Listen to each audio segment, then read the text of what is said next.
Hi friends, వంకాయలు తీసుకున్నామండి. ఈరోజు నూనెలో కాకుండా నీళ్ళల్లో ఉడకబెట్టి వంకాయ తయారు చేసే విధానం చూపిస్తాను. ఏం లేదు, పూర్వకాలంలో ఈ విధంగా చేసుకునేవాళ్ళు. నూనె ఎక్కువ అన్ని దానిలో, ఇప్పుడు మామిడికాయ చిత్రాన్నంలో నూనె వేసాం కదా, మళ్ళీ దీంట్లో నూనె ఎందుకండి, కొంచెము నీళ్ళల్లో ఉడకబెట్టి వడపోసేసి తాలింపు పెట్టుకుంటే చాలా బాగుంటుంది ఫ్రెండ్స్.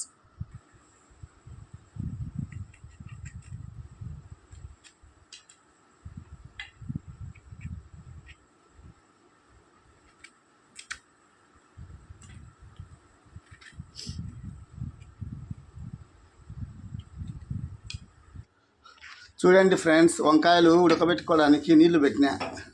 ఇది ఓల్డ్ పద్ధతి అండి, కొత్త పద్ధతి కాదు. ఇది పాత పద్ధతిలో వేస్తున్నా వంకాయ. దాంట్లో ఇప్పుడు ఏం చేస్తానంటే, ఈ కోసి పెట్టుకున్న వంకాయలు ఉన్నాయి కదా, ఇక్కడ ఈ వంకాయలు అనేటివి వేస్తా.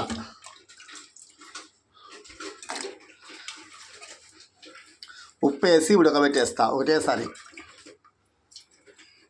మళ్ళీ ఉప్పు పట్టదు కదా, ఉప్పు వేసి ఉడకబెడితే బాగా ఉడికిపోతాయి వంకాయలు. చూడండి, ఆ 3 వంకాయలకి ఎంత ఉప్పు వేయాలనో. ఉప్పు కొంచెం ఎక్కువే పడుతుంది ఫ్రెండ్, ఎందుకంటే చూడండి ఈ మాత్రం ఉప్పు పడుతుంది. వంకాయలు చప్పదనం కదా, ఈ విధంగా ఉప్పు వేసాను.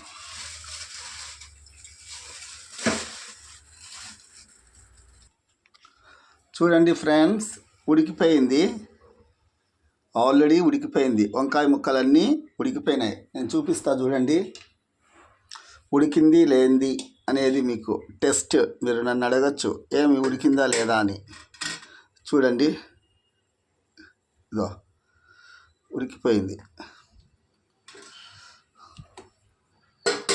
కాబట్టి మనం ఏం చేయాలా, స్టవ్ ఆఫ్ చేసేసి నీళ్ళన్నీ వంపుకోవాలా. మామూలు బొక్కల గిన్నె ఉంటే బొక్కల గిన్నెలో వంచేస్తారు. మాకు బొక్కల గిన్నె అటన్నీ ఏమీ లేవు. చిన్నగా నీళ్ళు వంచుకుంటాం.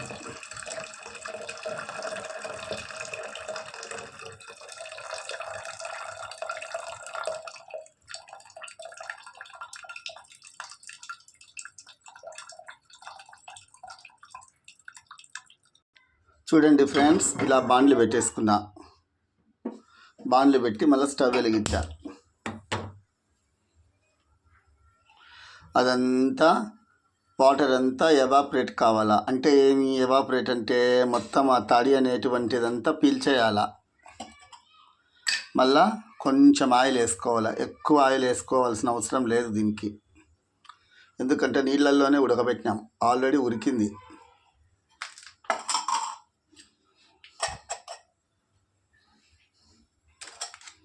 కొంచెం పసుపు వేస్తాను.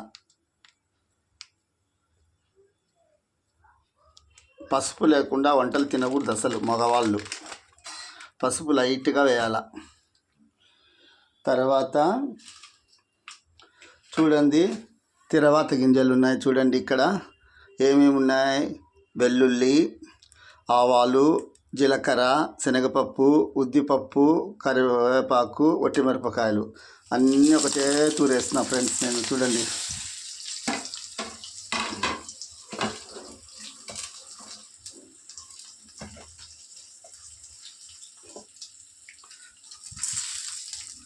అన్నీ ఒకటే తూరేస్తా.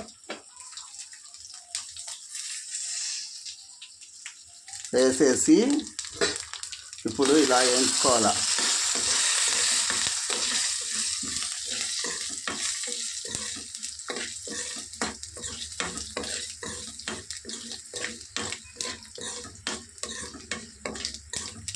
కొంచెం ఎక్కువ పోపు వేసినట్టున్నాం ఫ్రెండ్స్. చూడండి, ఆవాలు ఇవన్నీ బాగా ఏగాల. ఏదైనా కానీ ఏగితేనే రుచి వచ్చేది. తాలింపులు సరిగ్గా తిరవాత పెట్టుకునేది చేత కాకుండా అంటే ఏం రుచి రాదు. తర్వాత ఫ్రెండ్స్, ఏగిపోయింది కదా, ఇప్పుడు ఏం చేసిన, వంకాయ ముక్కలు వేసేసిన. చూడండి, ఈ విధంగా వంకాయ ముక్కలు వేసి మంట తగ్గించుకోండి కొంచెం.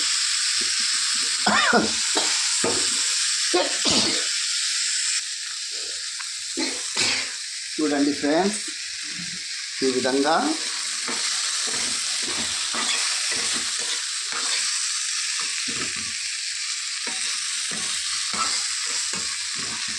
చూడండి, ఈ విధంగా వంకాయ ముక్కలను కొంచెం అట్లా లైట్గా ఆయిల్లో అట్లా అనుకోవాలి, అంతే. కొంచెం మగ్గనివ్వాలి. మగ్గినండి ఫ్రెండ్స్, వంకాయ ఉడకబెట్టిన తర్వాత వడబోసినాక తిరవాతలో వేసినాను కదా, ఈ విధంగా మగ్గిపోయింది. ఇప్పుడు కొంచెం ఇదో పుట్నాల పొడి అంటే ఏంది, ఇది పప్పులు, కొబ్బరి, తెల్లగడ్డ, ఉప్పు అన్నీ వేసి మిక్సీ పట్టించుకునేది. మనకు పుట్నాల పప్పు ఉంటుంది కదా ఇంట్లో, అది వేయాల. అది వేసి మనము కొంచెము వేసిన తర్వాత ఇదంతా కలదిప్పుకోవాలి. పుట్నాల పప్పు వేసిన తర్వాత వంకాయలో ఇట్లా వేసుకోవాలి. చూడండి ఫ్రెండ్స్, వంకాయ ఫ్రై రెడీ.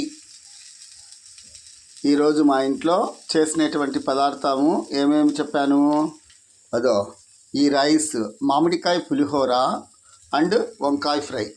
మామిడికాయ పులిహోర, వంకాయ ఫ్రై చేసామండి. ఉంటాను ఫ్రెండ్స్, బాయ్. మీరేం చేస్తారో కామెంట్ బాక్స్లో పెట్టండి. Saturday special. బాయ్.